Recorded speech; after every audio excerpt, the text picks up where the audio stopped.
Mill-2003 sal-lum impjegat tal-MEPA daħħal iktar minn 113,000 euro f'salarju minkejja li ilu dawn is-snin kollha sospiż mix-xogħol minħabba akkużi kriminali qed jiffaċċja fil-qorti. Il-każ dwar dan l-impjegat ilu jiġi mqajjem fil-Parlament mid-deputat Laburista Carmelo Abela għal dawn l-aħħar 3 snin u nofs. Fil-fatt dwar dan il-każ mill-2008 sal-lum saru sensiela ta' mistoqsijiet parlamentari lill-Prim Ministru.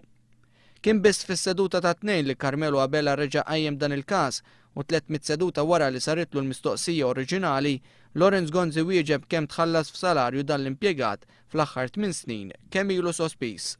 Lura fl-2007 One News kien żvela li dan l-uffiċjal tal-MEPA li baqa' jitħallas minkejja li kien sospiż fis-snin ta' qabel kien involut fi ħruġ ta' permessi kontroversjali. Fosthom każ li fih dan l-uffiċjal kien ta' permess fil-mellieħa meta skont l-uffiċċju tal-Awditur tal-MEPA ma kellu l-ebda bażi legali li kienet tagħtih is-seta' jagħti l-permess lill-applikant. Pajjiżna fakkar is-37 anniversarju minn mindu Malta saret Repubblika, jum li tfakkar bil-parata quddiem il-Palazz il-Belt.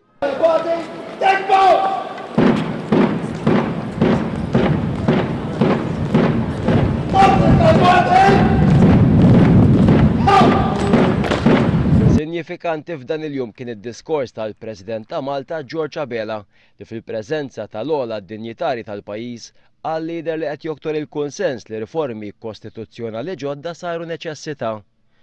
Ippropona li fl-ewwel nofs tas-sena d-dieħla ikun hemm forum pubbliku biex jiddiskuti x'riformi kostituzzjonali huma meħtieġa u relevanti għal żminijietna. Dr. Abela qal li huwa jinsab dejjem dispost li jagħmel il-partit tiegħu jekk jiġi mitlub bla waħdieni li wara li ssir diskussjoni wiesa ma' kull min huwa interessat tissaħħaħ id-demokrazija f'pajjiżna. Il-President kellem dwar is-sitwazzjoni ekonomika dinjija u qal li l-iżvilupp ekonomiku għandu jkollu bħal mira tiegħu il-ġid tal-poplu, l-għajnuna lil min jeħtieġ l-aktar u l-ġustizzja soċjali. Waqt iċ-ċerimonja tal-għoti tal-midalji spikkat fost l-oħrajn il-ħatra bħala uffiċjal tal-Ordni Nazzjonali tal-Mertu ta' Alfred Bonnici. Bonnici kien wieħed mis-6 deputati nazzjonalisti li ironikament fl-1974 ivvotaw kontra il-Kostituzzjoni ta' Malta Repubblika. Ingħataw medalja wkoll fost oħrajn Prospero Grek, Timothy Rowland Morley, Victor Aquilina, Nicolas De Piro, Gejtu Vella, Thomas Cremona, William Ketkuti, Enzo Guzman, Paolo Haber u Lino Vella. Sa dan it-tant l-eks dittatur Libjan Muammar Gaddafi u l-eks dittatur Tunezin Ben Ali tneħħilhom it-titlu ta' Kumpaniji tal-Unur tal-Ordni Nazzjonali tal-Mertu. Min-naħa l-oħra iżda Muammar Gaddafi għadu jidher bħala membru onorarju tax-xirka ġieħ ir-Repubblika. Jum ir-Repubblika għandu jimlina bil-kuraġġ kemm għall-preżent kif ukoll għall-futur ta' pajjiżna qal il-mexxej Laburista Joseph Muscat. Qal li pajjiżna għandu jiddefendi dak li għandu iżda fl-istess waqt jiġġedded biex ikun aktar realistiku li jgħod għad-dinja tal-lum mutada. Fil-waqt il-Kostituzzjoni tagħna tkompli tiġġedded imma li jkunu qegħdin jirriflettu il-realtajiet tal-lum il-ġurnata u li naraw li flimkien inkunu nistgħu naraw li jitwettqu bl-aħjar mod possibbli. Joseph Muscat kien qed jitkellem matul ċerimonja organizzata mill-Partit Laburista f'Riġlejn il-Monument tar-Repubblika fil-Marsa. Matul dik ċerimonja Joseph Muscat akkumpanjat minn Martu Michel ta' ġieħ il-Malta Repubblika bitqejt tal-fjuri f'Riġlejn il-Monument. Preżenti wkoll kien hemm id-deputati mexxija tal-Partit Laburista Anġlu Farrugia u Tony Abela, membri tal-amministrazzjoni, membri parlamentari u kandidati tal-Partit Laburista.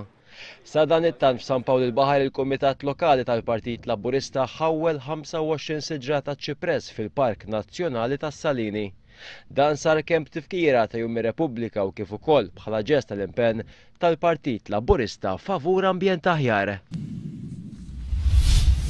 Serb ta' 35 sena residenti l-imsida nstab mejjed f'residenza fi triq il-Wid f'Birkirkara. Il-Pulizija tinvestiga l-mowt ta' dan ir-raġel instab fis-7:30 tal-bieraħ filgħodu. Huwa kien iċċertifikat mejjed fuq il-post. Bil-każ ġiet informata l-Maġistrat tal-Assa Mariznen Farrugia li ħatret diversi esperti sabiex jassistuha fl-inkjesta. L-awtopsja biex tistabilixxi l-kawża tal-mewt tar-raġel mistennija ssir illum. Fil-belt tal-Liġ, deskritta bħala belt kwieta, illum esperjenzjat traġedja simili għal dik Oslo f'Lulju li għadda. Dan kif persuna beda jispara bla doċ fiċ-ċentru tal-belt fil-waqt li tefa' numru ta' hand grenades. Is-sitwazzjoni kienet waħda kajotika kif il-pulizija fl-ebda ħin ma kienu qed jistennew dan it-tip ta' attakk u dan ftit sakemm ikkontrollaw is-sitwazzjoni. Il-persuna l-pulizija qalet li wettaq dan l-attakk huwa Nordin Amrani. Huwa wettaq dan l-attakk waħdu ma jidhirx li kien assoċjat ma' terrorizmu. Rapporti jgħidu li l-aggressur li diġà weħel aktar minn 4 snin ħabs fuq possess tarmi wara li wettaq l-attakk qatel lilu nnifsu. Fost il-vittmi ta' dan l-attakk hemm żewġ titfal ta' 15 u 17 sena.